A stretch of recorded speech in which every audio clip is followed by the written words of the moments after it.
Analysts doubt North Korea's ICBM re-entry capability. Seoul, South Korea. North Korea, after decades of effort, has a missile potentially capable of reaching the continental United States, but analysts say Pyongyang has yet to show the ICBM can inflict serious damage once it gets there. U.S.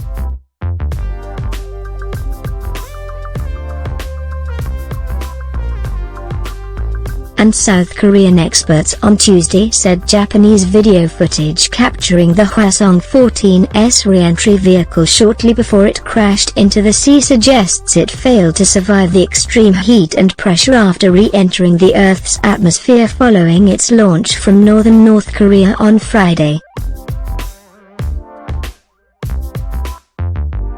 But the apparent failure likely means the North will conduct more flight tests of the Hwasong-14 missile to ensure the warhead could survive the re-entry from space and hit its intended target, the analysts said.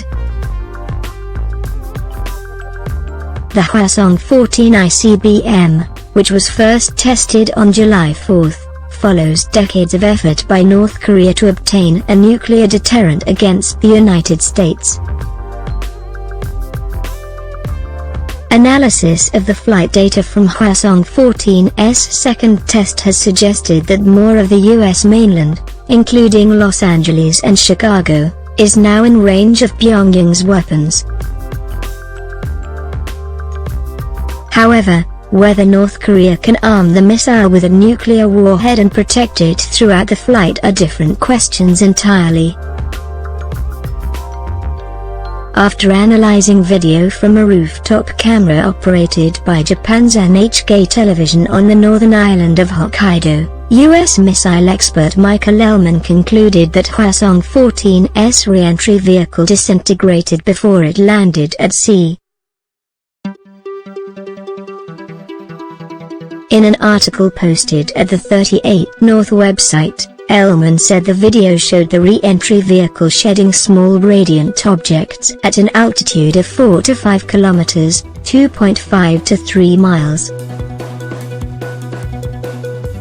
He said the re-entry vehicle dims and quickly disappears at an altitude of 3 to 4 kilometers, 1.9 to 2.5 miles, before it passes behind a mountain range and is obscured from the camera's view. Had the re-entry vehicle survived, it would have continued to glow until disappearing behind the mountains, Ellman said. In short, a reasonable conclusion based on the video evidence is that the Hwasong-14's re-entry vehicle did not survive during its second test, said Ellman, an expert with the International Institute for Strategic Studies. If this assessment accurately reflects reality, North Korea's engineers have yet to master re-entry technologies and more work remains before Kim Jong-un has an ICBM capable of striking the American mainland. Granted, it's impossible to know how the warhead would have performed if North Korea had launched the missile for real. Both ICBMs were test-launched at highly lofted angles to reduce the range and avoid neighboring countries, and the near-vertical flight paths meant the re-entry vehicles endured harsher conditions during their descents. But Kim Dong-yub, a defense analyst at the Institute for Far Eastern Studies at Kyungnam University in Seoul, said it's obvious North Korea has yet to reach where it wants to be with re-entry technologies. While North Korea has declared that the Hwasong-14's latest launch confirmed important features of the missile, such as its range and the warhead's atmospheric re-entry, it also described the rocket as landing in the target waters in the open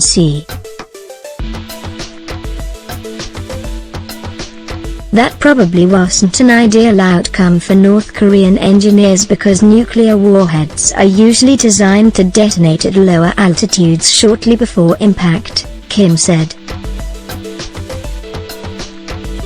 Considering the cost and efforts they put into tests, North Korea likely would have tried to detonate the warhead properly. They apparently failed this time, but could focus on this aspect in future tests, Kim said.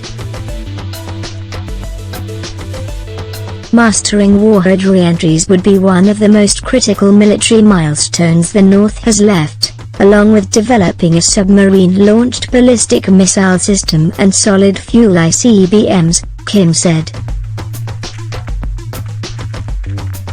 This article was written by Kim Tong-hyung from the Associated Press and was legally licensed through the NewsCred Publisher Network.